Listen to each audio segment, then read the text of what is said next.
ನಿರೂಪಕರು ಎತ್ಕೊಳ್ತಾರೆ, ನನ್ನನ್ನು ಯಾಕೆ ಕರೆದ್ರೂ ಗೊತ್ತಾಗ್ತಾ ಇಲ್ಲ. ನಾನು 2 ವರ್ಷ 5 ತಿಂಗಳು 6 ದಿವಸ ಆದಮೇಲೆ ಮೊದಲನೇ ಬಾರಿಗೆ ಒಂದು ಸಾರ್ವಜನಿಕ ವೇದಿಕೆಯಲ್ಲಿ ಕಾಣಿಸ್ಕೊಳ್ತಾ ಇರೋದು. ನಾನು ಕಾರ್ಯಕ್ರಮದ ವ್ಯವಸ್ಥೆಯನ್ನೆಲ್ಲ ನೋಡಿದೆ. ಅವರು ಆಯೋಜಿಸಿರೋದು ಒಟ್ಟು 115 ನಿಮಿಷಗಳ ಕಾರ್ಯಕ್ರಮ ಇದು. ನನಗೊಂದು 5 ನಿಮಿಷ ಕೊಟ್ಟಿದ್ದಾರೆ. ಎಲ್ಲರ ಹೆಸರು ಹೇಳ್ತಾ ಹೋದರೆ ಅದಕ್ಕೆ ಟೈಮ್ ಆಗಿಬಿಡುತ್ತೆ. ನಮ್ಮದು ಬಹಳ ವಿಚಿತ್ರವಾದ ಸಮಾಜ. ಚೆನ್ನಾಗಿದ್ದಾಗ ಎಲ್ಲರೂ ನಮ್ಮವರೇ, ಹೆಚ್ಚು ಕಡಿಮೆ ಆದರೆ ಯಾರೂ ನಮ್ಮವರಲ್ಲ. ರವಿಕಿರಣ್ ಅವ್ರ ಪುಸ್ತಕ ನಾನು ಓದಬೇಕಾಗಿದೆ. ಬರೆಯೋರು ಕೂಡ ಎಲ್ಲ ಚೆನ್ನಾಗಿರೋದೇ ಬರೀತಾರೆ.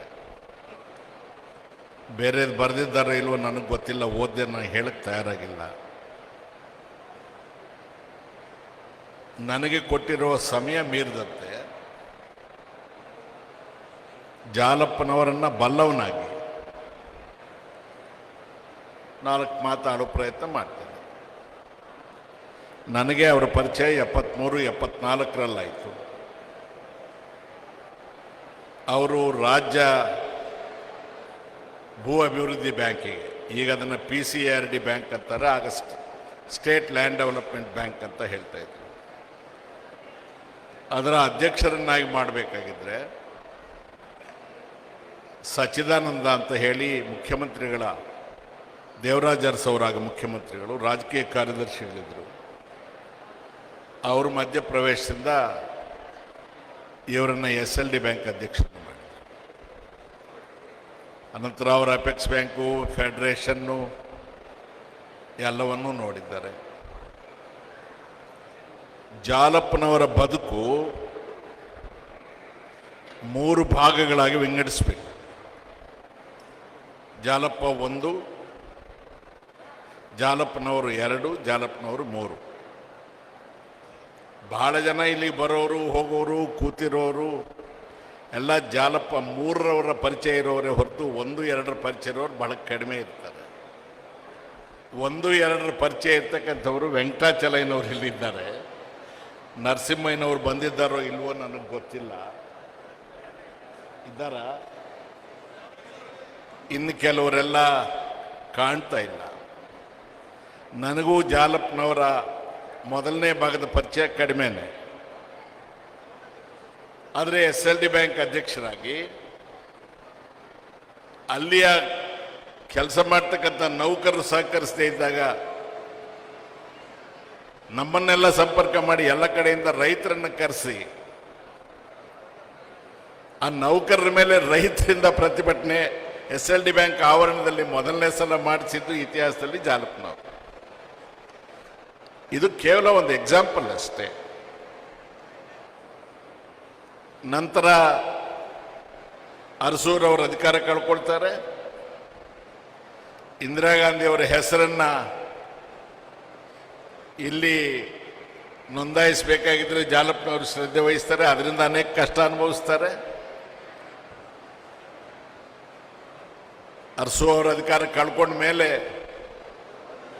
ನಮಗೆ ಕೆಲವರಿಗೆ ಅಗ್ನಿ ಪರೀಕ್ಷೆ.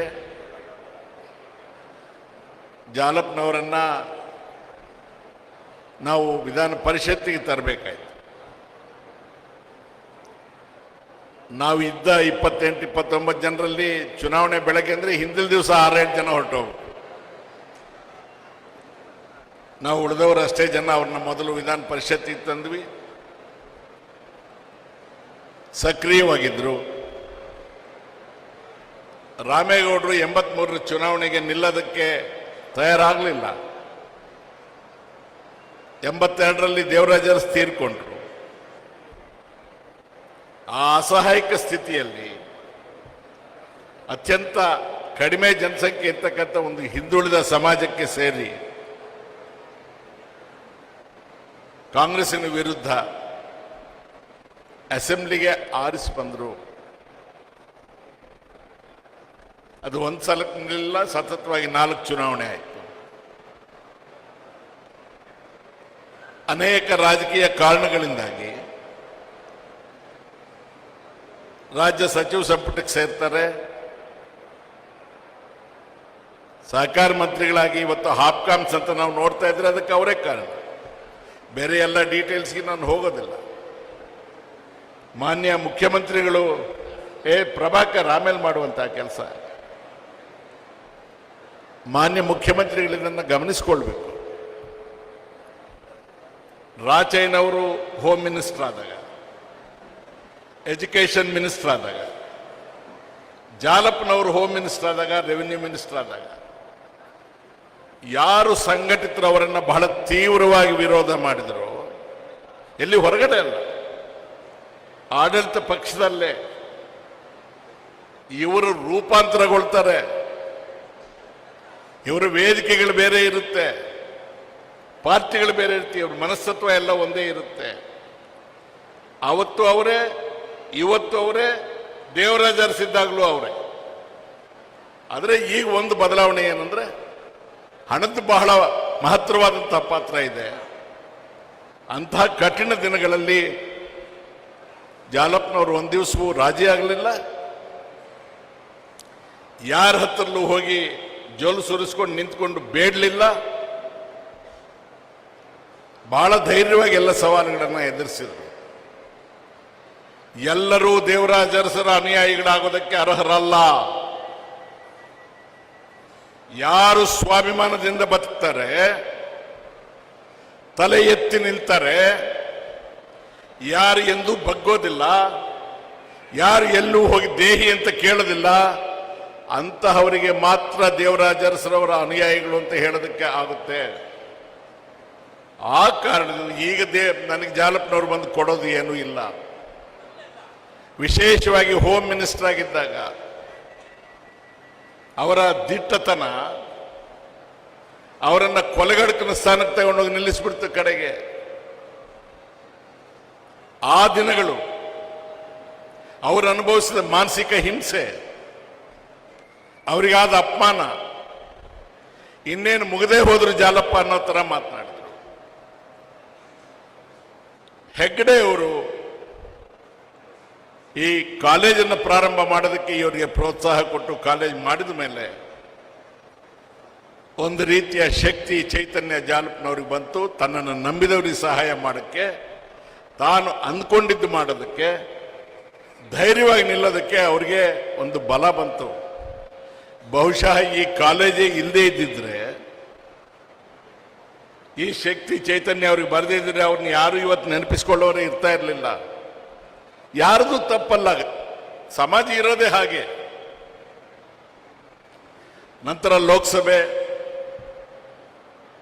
ಲೋಕಸಭೆಗೆ ಪ್ರವೇಶ, ಅನಿರೀಕ್ಷಿತ ಸನ್ನಿವೇಶಗಳಲ್ಲಿ ಹಿರಿಯರಾದ ದೇವೇಗೌಡರು ಪ್ರೈಮ್ ಮಿನಿಸ್ಟರ್ ಆಗ್ತಾರೆ. ಅವರು ಪ್ರಮಾಣ ವಚನ ಸ್ವೀಕಾರ ಮಾಡಿದ್ದಾದ ಮೇಲೆ ಮಂತ್ರಿಗಳ ಪ್ರಮಾಣ ವಚನ ಆಗಬೇಕಾಗತ್ತೆ. ಕ್ಯಾಬಿನೆಟ್ ದರ್ಜೆ ಮಂತ್ರಿಗಳ ಪ್ರಶ್ನೆ ಬಂದಾಗ ಜಾಲಪ್ಪನವರ ಹೆಸರು ಇರಲಿಲ್ಲ. ನಾವೆಲ್ಲ ಅಶೋಕ ಹಾಲ್ನಲ್ಲಿದ್ದೀವಿ. ರಾಜ್ಯ ಮಂತ್ರಿಗಳ ಪಟ್ಟಿಯಲ್ಲಿ ಇವ್ರದಿತ್ತು. ಅಲ್ಲಿ ಏನೂ ಅವಾಂತರ ಮಾಡದೆ ಬಂದು ಕರ್ನಾಟಕ ಬಂದಲ್ಲಿ ತಕ್ಷಣ ರಾಜೀನಾಮೆ ಪತ್ರವನ್ನು ಕಳಿಸಿದ್ರು. ಒಬ್ಬ ಈಡಿಗ ಸಮಾಜದಲ್ಲಿ ಹುಟ್ಟಿ ದೊಡ್ಡಬಳ್ಳಾಪುರದಂತಹ ಕ್ಷೇತ್ರದಲ್ಲಿ ಏನೂ ಜನಸಂಖ್ಯೆ ಇಲ್ಲದೆ ಇರೋ ಕಡೆಗೆ ಜನಪ್ರತಿನಿಧಿಯಾಗಿ ಹೊರಗೆ ಬಂದು ತನ್ನ ಸ್ವಾಭಿಮಾನಕ್ಕೆ ತನಗೆ ಗೌರವ ಸಿಗಲಿಲ್ಲ ಅಂತಂದಾಗ ಆ ಧೈರ್ಯ ಅಂಗಡಿಯಲ್ಲಿ ಸಿಗೋದಲ್ಲ, ಯಾರಿಂದಲೋ ಬಾರೋ ಮಾಡಿಕೊಳ್ಳೋದಲ್ಲ, ರಕ್ತಗತವಾಗಿ ಬರಬೇಕಾಗಿದೆ.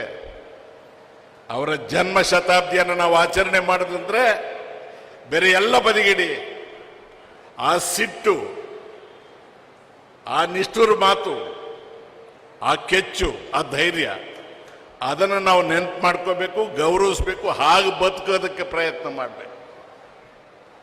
ನಮಗೂ ಅವರಿಗೂ ಎಲ್ಲ ಸುಮಧುರವಾದ ಸಂಬಂಧ ಏನಿರಲಿಲ್ಲ. ಸಾಕಷ್ಟು ವಿಚಾರಗಳಲ್ಲಿ ಅವ್ರಿಗೂ ನಮಗೂ ಘರ್ಷಣೆ ಇತ್ತು. ನಾನು ಎಂದೂ ಅವ್ರ ಹತ್ರ ಇವತ್ತಿಗೂ ಕೂಡ ಅವ್ರ ಅಧ್ಯಕ್ಷರಲ್ಲೇ ಇದ್ದಾರೆ, ಸೀಟ್ ಬೇಕು ಅಂತ ಅವ್ರ ಹತ್ರಕ್ಕೆ ಹೋದವನ್ನೆಲ್ಲ ಸೀಟ್ ಕೇಳೇ ಇಲ್ಲ. ಯಾವ ಚುನಾವಣೆಗೂ ಯಾವತ್ತು ನಿಮ್ಮನ್ನು ಮೊದಲುಗೊಂಡು ದುಡ್ಡು ಕೇಳಿಲ್ಲ. ಆದರೆ ಈ ಸಂಸ್ಥೆ ಇವತ್ತು ನಮ್ಮ ಜಿಲ್ಲೆಯಲ್ಲಿನ ಜನರ ಬದುಕನ್ನು ಬಹಳ ಮಟ್ಟಿಗೆ ಸುಧಾರಿಸಿದೆ. ಕಾಲೇಜ್ ವಿಚಾರ ಹೇಳ್ತಾ ಇಲ್ಲ, ಹಾಸ್ಪಿಟಲ್ ವಿಚಾರ ಹೇಳ್ತಾ ಇದ್ದೇನೆ. ಅವರು ನಮ್ಮಿಂದ ಮರೆಯಾಗಿದ್ದಾರೆ.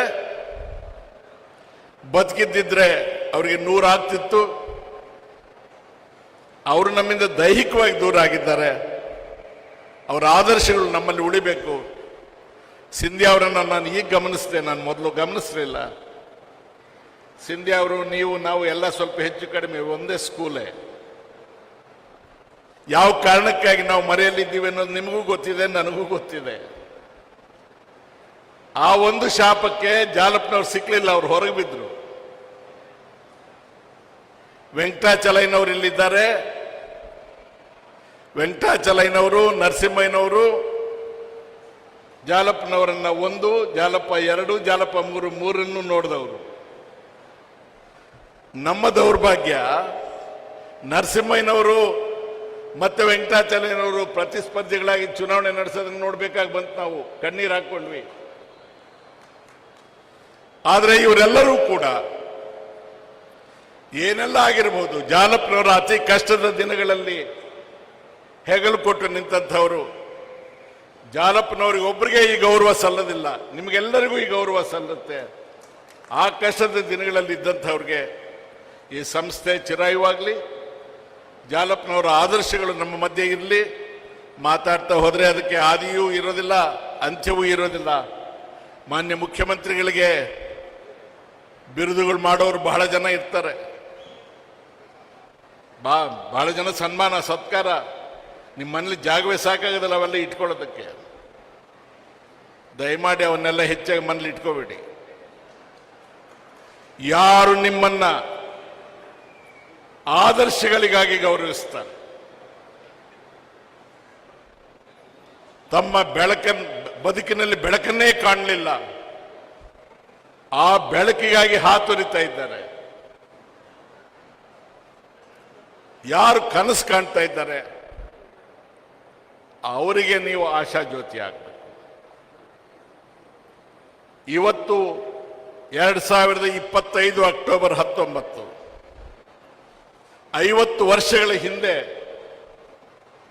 ಯಾವ ಸೌಕರ್ಯವೂ ಇಲ್ಲದೆ ಇದ್ದಾಗ ನನ್ನ ನಾಯಕ ದೇವರಾಜ ಅರಸರವರು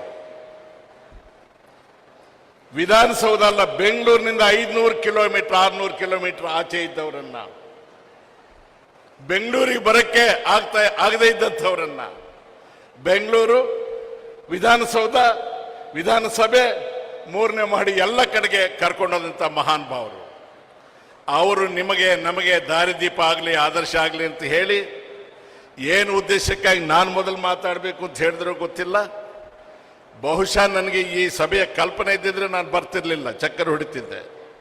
ನಾನು ಎಲ್ಲೂ ಕಾಣಿಸ್ಕೊಳ್ಬಾರ್ದು, ಸಾರ್ವಜನಿಕ ವೇದಿಕೆಗಳಲ್ಲಿ ನಮ್ಮ ಮುಖ ಇನ್ನೂ ಸ್ವಲ್ಪ ದಿವಸ ತೋರಿಸೋದು ಅಗತ್ಯ ಇಲ್ಲ ಅಂತ ಮರೆಯಾಗಿದ್ದೆ ನಾನು. ನಿರೂಪಕರು ಮೊದಲನೇ ಭಾಷಣ ನನಗೆ ಕೊಟ್ಟಿದ್ದಾರೆ. ಜಾಲಪ್ಪನವರು ಬಹಳ ನಿಷ್ಠುರ. ಕೆಲವು ಸಲ ಅವರ ಭಾಷೆ ಗ್ರಾಮ್ಯ ಭಾಷೆ. ಇದೊಂದು ಹೇಳಿ ಮುಗಿಸ್ಬಿಡ್ತೇನೆ. ಚಂದ್ರಶೇಖರ್ ಅವರು ದೇಶದಲ್ಲಿ ಪ್ರಧಾನಮಂತ್ರಿಯಾಗಿ ಅಧಿಕಾರ ಕಳ್ಕೊಂಡಿರ್ತಾರೆ.